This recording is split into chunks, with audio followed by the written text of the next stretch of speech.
کا پابند نہیں ہے، وہ اسباب کا محتاج نہیں ہے، اسباب اس کے محتاج ہیں۔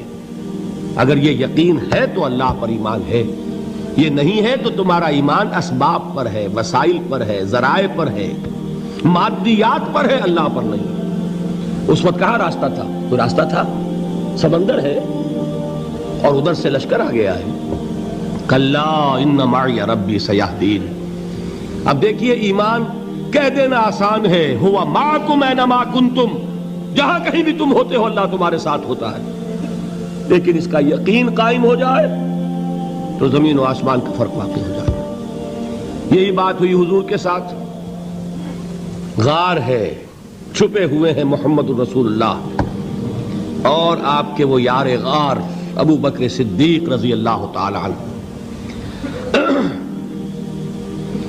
اقبال نے حضرت ابو بکر کی شان میں چند اشعار کہے صرف، لیکن واقعہ یہ ہے کہ بھاری بھاری نظموں پر اور قصیدوں پر بھاری ہے، طویل ترین نظمیں اور قصیدے ہوں ان پر بھاری ہے۔ ہمتیں ابو بکر کی ہمت جو ہے، کشت ملت را جو ابر، جیسے بارش سے کھیتی اپجتی ہے، ابو بکر کی ہمت اور عزیمت اس امت کو اسی طرح سینچنے والی ہے۔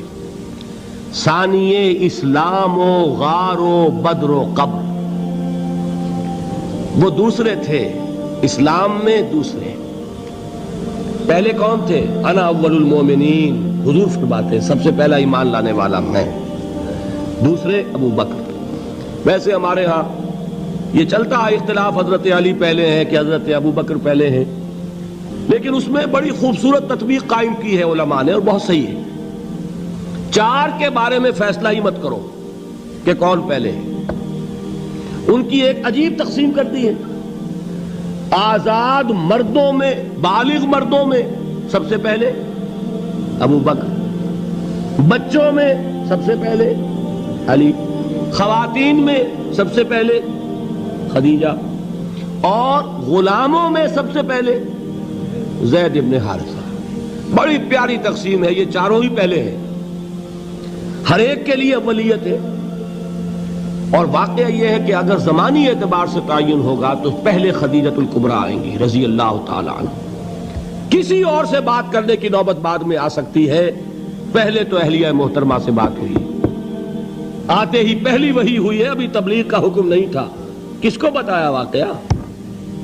ابھی اپنی نبوت کی تبلیغ کا تو حکم ہی نہیں آیا۔ واقعہ کس کا ہے؟ وہ خدیجہ کا ہے۔ جب کہا ہے کہ خشیت علی نفسی، مجھے اپنی جان کا اندیشہ ہے، تو کیا جواب دیا خدیجہ نے رضی اللہ تعالی عنہا؟ وہ صدیقۃ الکبریٰ ہے۔ صدیقات جو ہے خواتین، ان میں چوٹی پر خدیجۃ الکبریٰ ہے رضی اللہ تعالی عنہا، اور صدیق جو مرد ہیں ان میں صدیق اکبر ہے ابو بکر صدیق رضی اللہ تعالی عنہ، لیکن صدیقات میں چوٹی پر۔ جب حضور نے فرمایا خشیت علی نفسی، کیا فرمایا؟ کیا عرض کیا؟ کیسے تسلی دی؟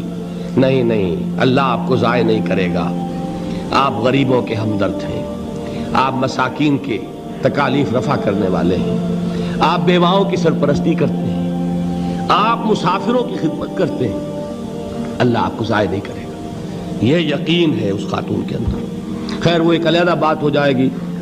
میرے دل پر حضرت خدیجہ رضی اللہ تعالیٰ عنہ کی شخصیت کا بڑا گہرا نقش ہے، جو وہ کوئی اور ہی وقت اور موقع ہوا تو بیان ہوگا۔ بہرحال اقبال نے ایک مصرے میں جو چار اولیتیں جمع کر دی ہیں، ہمتیں کشت امت را چو ابر، ثانی اسلام و غار و بدر و قبر۔ اسلام میں حضور کے بعد پہلے کون؟ ابو بکر۔ غار میں حضور کے ساتھ کون؟ ابو بکر۔ بدر کی رات اللہ کا رسول سربسجود، وہ جھاڑ، وہ گھاس پھوس کی جو جھونپڑی بنائی گئی تھی، اور وہاں تلوار ننگی لے کر پہرا دینے والا کون؟ ابو بکر۔ اور اس حجرہ عائشہ میں محمد کے بعد سب سے پہلے دفن ہونے والا کون؟ ابو بکر رضی اللہ تعالی عنہ وصلی اللہ علیہ وسلم۔ وہ جو معاملہ میں سنا رہا تھا غار ثور کا، حضرت ابو بکر بھی حضور کے خیال سے لرز گئے ہیں۔ آپ کو یاد ہوگا کہ جا کر پہلے تمام جتنے سوراخ تھے انہیں بند کیا ہے، ایک سوراخ رہ گیا تھا جس کو بند کرنے کے لیے کوئی کپڑا نہیں تھا، وہاں اپنی ایڑی رکھی ہے، تب کہا ہے حضور سے تشریف لائیے، اور اپنے زانو پر حضور کو لٹایا ہے، اور وہاں کسی موذی جانور نے کاٹا ہے، حضور کی آنکھ لگ گئی تھی، اس وقت اس بل کے اندر جو بھی بچھو ہے کیا ہے واللہ عالم اس نے کاٹا ہے، اس کی تکلیف کی وجہ سے ابو بکر کی آنکھوں سے آنسو ٹپک گئے، حضور کے چہرے مبارک پر پڑے ہیں، تو حضور جاگے ہیں معاملہ کیا ہے، ایڑی نہیں ہٹائی وہاں سے، مبادا وہ جانور وہاں سے نکل کر محمد الرسول اللہ کو کوئی گزن پہنچا دے، ابو بکر کی ایڑی ہے، جس طرح چاہے کھا لے، ختم کر دے، جان نکل جائے تب کوئی آنچ آئے محمد پر تو آئے، لیکن جیتے جی نہیں۔ وہ ہے ابو بکر، حضور کے خیال سے اس وقت حضور نے پھر اپنا لعاب دہن لگایا ہے، اور اس سے پھر آپ کی تکلیف ختم ہوئی۔ جیسے خیبر میں حضرت علی کی آنکھ دکھ رہی تھی، اس کو جو شفا حاصل ہوئی ہے وہ بھی حضور کے لعاب دہن سے ہوئی۔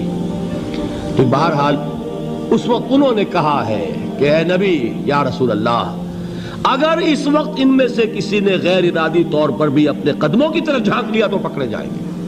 کیا جواب تھا اللہ کے رسول کا؟ لا تحزن ان اللہ معنا، اللہ ہمارے ساتھ ہے، کیوں گھبراتے ہو ابو بکر؟ یہ ہے ایمان باللہ، میرا مالک اللہ، میرا رازق اللہ، میرا محافظ اللہ، میرا مددگار اللہ، میرا پشت پناہ اللہ، میرا دوست اللہ۔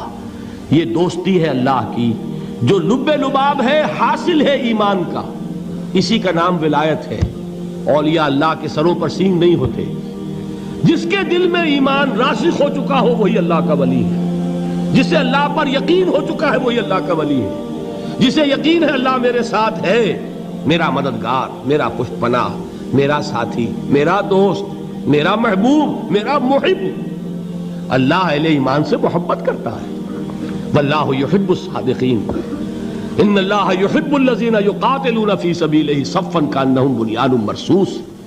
اللہ محبت کرنے والا، اہل ایمان محبوب، اور اہل ایمان محبت کرنے والے اللہ محبوب۔ والذین آمنوا اشد حبا للہ۔ آپ تصور کیجئے جسے یہ رشتہ ایمان یا رشتہ ولایت حاصل ہو جائے، الا ان اولیاء اللہ لا خوف علیہم ولا هم یحزنون، آگاہ ہو جاؤ، اللہ کے دوستوں کے لیے نہ کوئی خوف ہے نہ کوئی حزن ہے۔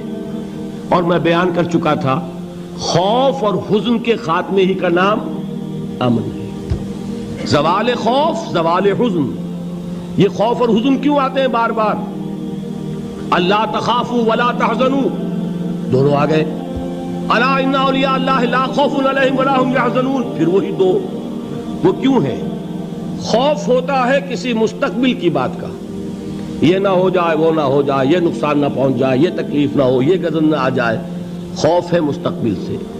حزن ہے یہ کیوں ہوا، یہ نہیں ہونا چاہیے تھا، یہ میرا فلاں چیز میرے ہاتھ سے جاتی رہی ہے، فلاں موقع نکل گیا، اب بیٹھے ہوئے ہیں اندر ہی اندر کڑ رہے ہیں، صدمہ ہے اور رنج ہے۔ اور جو اللہ پر ایمان رکھتا ہے وہ جانتا ہے ما اصاب من مصیبت فی الارض ولا فی انفسکم الا فی کتاب من قبل ان نبرأها ان ذلک علی اللہ یسیر لکی لا تعصوا علی ما فاتکم ولا تفرحوا بما آتاکم واللہ لا یحب کل مختال فخور۔ اس زمین میں یا تمہاری جانوں میں کوئی تکلیف، کوئی مصیبت نہیں آ سکتی سوائے اس کے کہ جو اللہ نے لکھ دی ہو، اس سے پہلے کہ وہ ظاہر ہو۔ جس کو یہ حقیقت معلوم ہو گئی اس کو یہ طرز عمل اختیار کرنا چاہیے، جو چیز چھن جائے، جاتی رہے، چھوٹ جائے، اس پر افسوس نہ کرو۔ کس نے چھینی؟ دوست نے۔ دوست کے فیصلے پر شکایت، دوستی کو بٹا لگا رہے ہو، سرے تسلیم خم ہے جو مزاج یار میں آئے۔ اگر دوستی ہے تو پھر تو تمہیں گردن جھکانی چاہیے کہ ہر چہ ساقی ماریخت عین الطافست، جو بھی میرا ساقی میرے پیالے میں ڈال دے اس کا کرم ہے، جو اس کی طرف سے آئے اس پر کوئی رنج نہیں، کوئی صدمہ نہیں، کوئی غم نہیں، کوئی شکایت نہیں، کوئی شکوہ نہیں، اور جو ہوگا وہ اس کے اذن کے بغیر نہیں ہوگا، اور اس کا اذن ہوگا تو یقیناً میرے لیے خیر ہی خیر ہے، چاہے وہ ناگوار شے ہو، بظاہر مجھے اچھی نہ لگ رہی ہو، میری شارٹ سائٹڈنس میں مجھے وہ نظر آ رہی ہے کہ میرے لیے بری ہے، لیکن قرآن نے کہا ہے عسیٰ ان تکرہوا شیئا وہو خیر لکم وعسیٰ ان تحبوا شیئا وہو شر لکم واللہ یعلم وانتم لا تعلمون۔ ہو سکتا ہے تم کسی چیز کو ناپسند کرو درحال کہ اسی میں تمہارا خیر ہو، اور ہو سکتا ہے تم کسی چیز کو پسند کرو درحال کہ اس میں تمہارا شر ہو۔ اللہ جانتا ہے، تم نہیں جانتے۔ جب مجھے یہ بات معلوم ہو گئی، میں نے اپنا معاملہ اللہ کے حوالے کیا۔ سپردم بے تو مایا خیش را تو دانی حساب کم و بیش را، اے رب جو تو چاہتا ہے وہ ہو، تیرے علم میں جو شے میرے لیے خیر ہے وہ ہو جائے، میری کوئی پسند نہیں، میری کوئی چاہت نہیں، یہ ہے راضی برضائے رب۔ اکبر الہٰبادی نے اسے کہا ہے رضائے حق پہ راضی رہ، یہ حرف آرزو کیسا، خدا خالق، خدا مالک، خدا کا حکم تو کیسا۔ جب میں آ گیا بیچ میں، میری پسند، میری مرضی، میری خواہش، میری چاہت، یہی تو شرک ہے۔ ما شاء اللہ کان وما لم یشاء لم یکن، جو اللہ نے چاہا وہ ہوا، جو اس نے نہیں چاہا نہیں ہوا، اختیار اس کا ہے، میرا تو نہیں۔ رضائے حق پہ راضی رہ، یہ حرف آرزو کیسا، خدا خالق، خدا مالک، خدا کا حکم تو کیسا۔ اقبال نے اسے کہا ہے فارسی میں، اب آپ کہیں اس کا ترجمہ بھی کرو تو وہ مجھے ذرا اس وقت کچھ بہت ہی بدذوقی کسی بات نظر آئے گی۔ جائیے پوچھئے کسی سے جسے فارسی آتی ہو، بروں کشید ز پیچا کے ہست و بود مرا، چے اقدہا کے مقام رضا کشود مرا۔ مجھے تو تمام پیچ و خم سے نکال دیا اس مقام رضا نے، میں راضی برضائے رب ہوں، جو فیصلہ اس کا میں اس پر راضی۔ تو کہاں کا حزن اور کس کا خوف، یہی زوال حزن اور زوال خوف، یہی ہے امن، یہ نتیجہ ہے ایمان کا۔